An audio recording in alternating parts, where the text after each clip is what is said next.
What's up, everybody? It's for all my dog lovers. This video is about Ollie today. We're gonna kind of take you through. Look at him. Today's gonna be all about this guy. We're gonna take you through kind of a day with him and just show you, is a blue heeler right for you? I know a lot of people are getting dogs now because of quarantine, and obviously it's the best time to do it, but I'm gonna run through all the reasons why or why you shouldn't get a blue heeler. So first things first, Ollie needs to eat, and we start the day off with Instinct raw food. It's probably backwards, but this is the only thing that has really worked for him. We tried Taste of the Wild, and yeah, he wants it so bad. What do you want? You want your food, bud? You want it so bad. Ollie, can you sit? I'm hungry. I know, so the reason why we switched from Taste of the Wild to Instinct, as you can see, he was having really runny stool, all that. Don't need to get into the details, but it was a little too protein packed at the time. I read a lot of great things about Instinct, and specifically with them using the bathroom, and even just as another TMI, he would fart and clear a room, and at this point, this definitely agrees with him a lot better, and everything that is going on in his stomach is definitely what we need.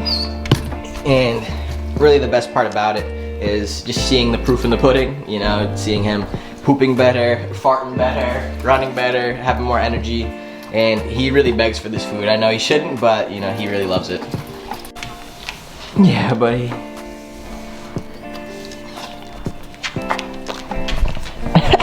Yeah. Yeah, you like your food? You love your food? Oh, yeah. As you can tell, big fan. Oh! What is this? What is this?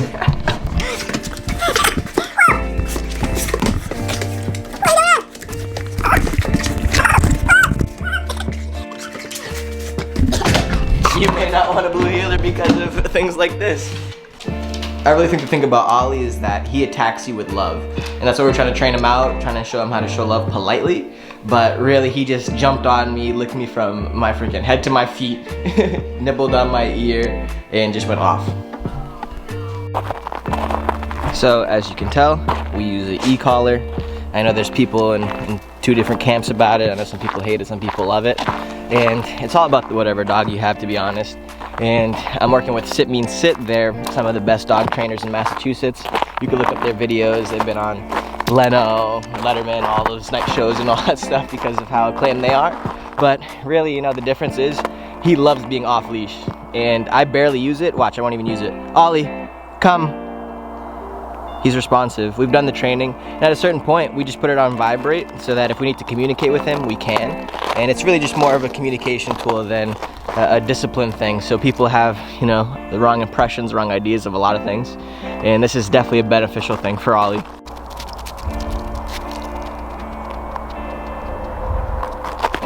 So when we travel Ollie, we just put him in his place.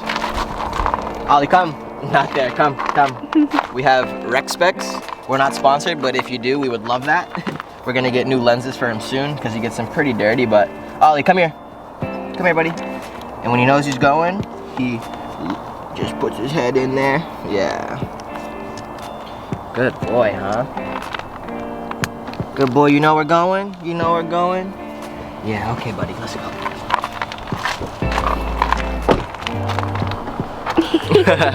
I was doing my search for a dog. I really wanted a pit. I was dead set on a blue nose pit bull. That's all I wanted, and I didn't really care what anybody had to say. JJ was on board because she loves dogs and she knows it's all about whatever dog you get, you just gotta raise it right. I started to search again, and I wanted to see, you know, let me look exactly what I'm looking for in a dog. Let me see everything that will check all the boxes for me. And personally, I always wanted a dog that's just a Velcro dog, as they say, that sticks by your side, loves you, and loves pretty much only you, and just knows that you're its guide and its leader. And that too, I really wanted a dog that I could jog with, an active dog. As you know, they're Australian cattle dogs, so they need to be able to herd all day. And his herding instinct is pretty funny. When we jog together, sometimes he does try to herd me, and something that we're trying to train him out of, but it's a really fun process regardless, and I just really wanted a dog that could keep up with me in an active lifestyle, and that's exactly what we have. Yeah, so it was a really great parallel to get Ollie because we knew that he was a free-range dog and he was running around on a huge farm with his brothers and sisters, and so it was a really great time to grab him. Zach and I were in a transition in our lives where we were going to be spending a lot more time in Vermont with a lot of acres for Ollie, and we knew that, you know, obviously having him be on a farm like that, it would be great to just bring him into a rural place where he felt really comfortable.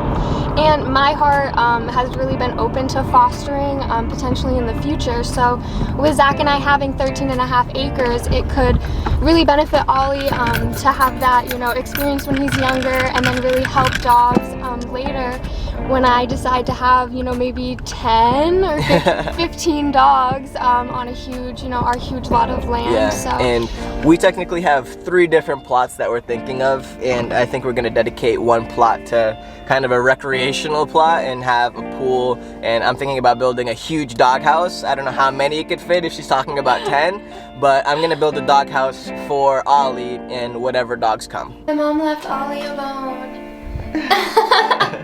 So Cupid and McKinley are like around 100 pounds each. Cupid's a little bit like over that, and they get marrow bones a lot more than Ollie does, but their tongues are obviously huge because they're huge, large dogs. So Ollie gets the benefit when the bones are too small and they can't reach their tongues in. My mom will leave them for him.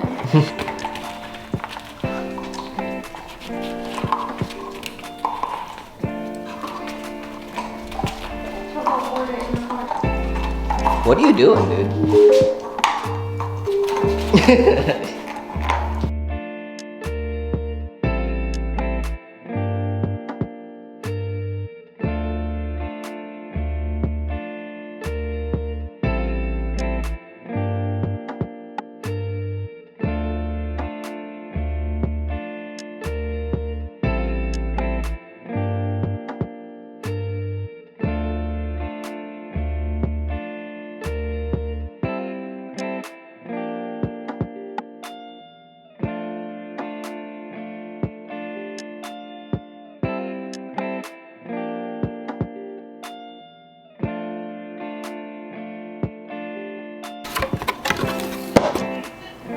Dinner dates. Dinner dates.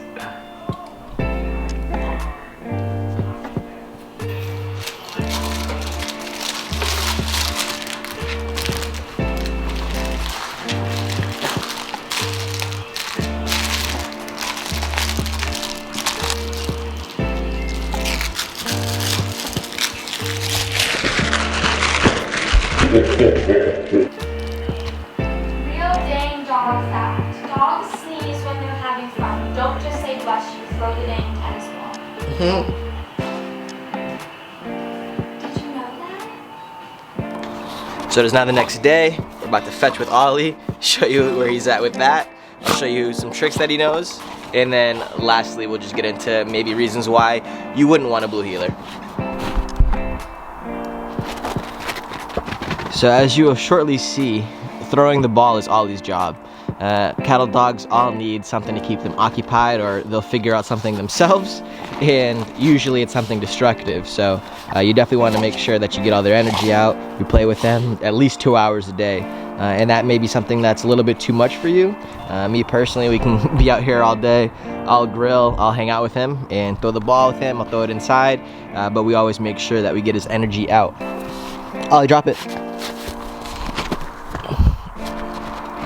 Also, they have a strong herding and healing instinct, as you would already know.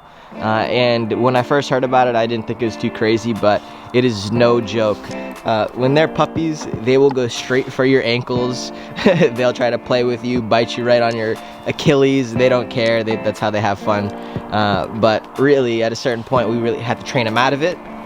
It took a couple months. I think as soon as he was probably about half a year, 6 months, he was fully out of the herding, the nipping, the healing instinct.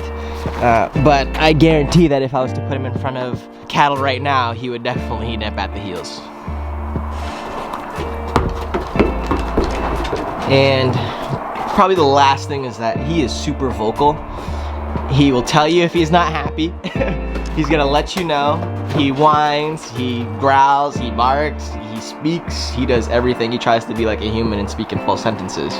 So, I think there are really a lot to handle at certain points, but it is super rewarding if you put the work into it. Also, can't forget to mention, they are super stubborn. If he doesn't want to do something, he will try and throw a fit until you know. So, you have to be really patient. You gotta make sure that they listen to you, no matter what the costs. And, you know, when we train them, they like to say, I love you, buddy, I love you more than anybody else, but you just have to. So now we're gonna do some tricks that Ollie knows. We're gonna try to keep him occupied while JJ is doing her homework over there. So we're just gonna start off with Zooks. As you can tell, he loves them. Off, off, off, off, off, off. How long it takes sometimes. Ollie, sit. Good boy. Can you give me pop? Good. Other pop? Good. Up. Off. Sit. Good boy. Good boy. Come. Sit. Good boy. Come this way. Ollie, please. Good. Sit. There you go, buddy. There you go.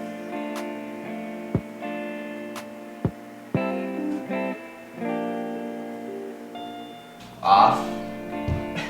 He's a little head shy at times, so I like to get him engaged, focused, and just pet him so that he doesn't run away from my hand, and he knows that getting pet on his head is a good thing. He doesn't want it, he just wants the treat. High five. High five. Nope, one hand, one paw. High five. Nope, one paw, one paw. High five. High five. Good. Sit. Down. Back. Roll over. Good boy. Good boy. As you can see, he's really rambunctious. He's a lot of work, but the payoff's all there. The more we work with him, the better he gets. And there's a point with working dogs specifically is once you get out of the woods, you're completely fine. He works for us, and he really works to please us, and that's the beautiful thing about it. But apart from that, we're just gonna go straight to some puppy videos. You guys waited long enough, so here you go.